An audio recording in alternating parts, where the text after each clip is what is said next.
If you're looking to build your scope and to do that tie into the buildingSMART data dictionary, you can do that with our free account. So just hitting the join free account and either clicking one of the social logins or your business logins or creating a new account.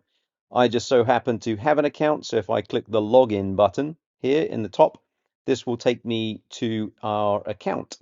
And then inside of Plannerly, I will be able to connect in to a project and connect that to the data dictionary. So if I go to create a project and hit create, that will then take me to my docs module to start with. But if I go back to my project dashboard, you can see here which are the data dictionaries that we are actually connecting to.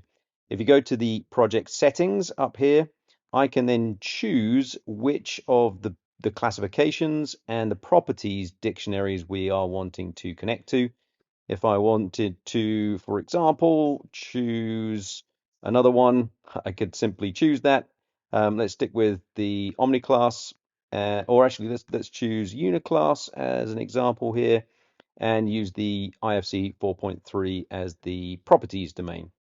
Once I've connected to those and I go into my scope, that is where I can simply start building parts of my scope, and you'll see as I start typing, it will search the data dictionary. So if I type in wall, it will search the data dictionary and bring up everything from, in our case, the classification, which was Uniclass, and this will include the code. If I was to click on this, I would bring in the name, and also if I turned on in the view preferences, the classification codes, I could also turn on the entity types as well and start to tie these in. So what we're creating is a set of requirements that is correctly named, correctly classified, correctly coded. And this is all content that if I was to add a requirement for and then define an information requirement, this is where we're also tied into the data dictionary. If I started to search for, let's say, material, and this in my project library shows no results, but in the buildingSMART data dictionary, there are 78. And now I can choose from any one of those. And what we're doing here is wall. So wall covering thickness might be the appropriate one. This is now attached as a property. And you can see this is correctly named and is applied to this requirement. If you'd like to do this en masse, we also have a set of requirements that are already defined in a library. This is the one we've got in our project information requirements that we imported just now.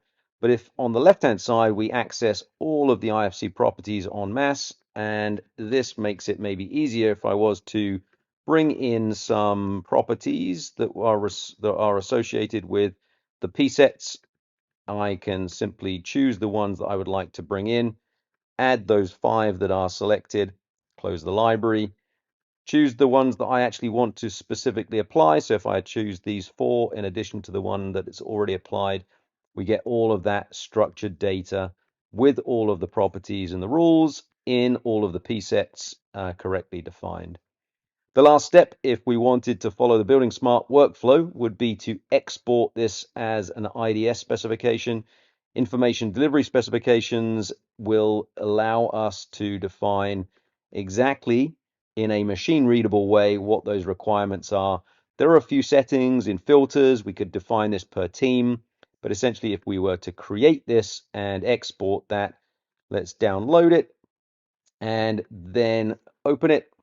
You'll see all of those rich requirements that are defined in a machine readable format.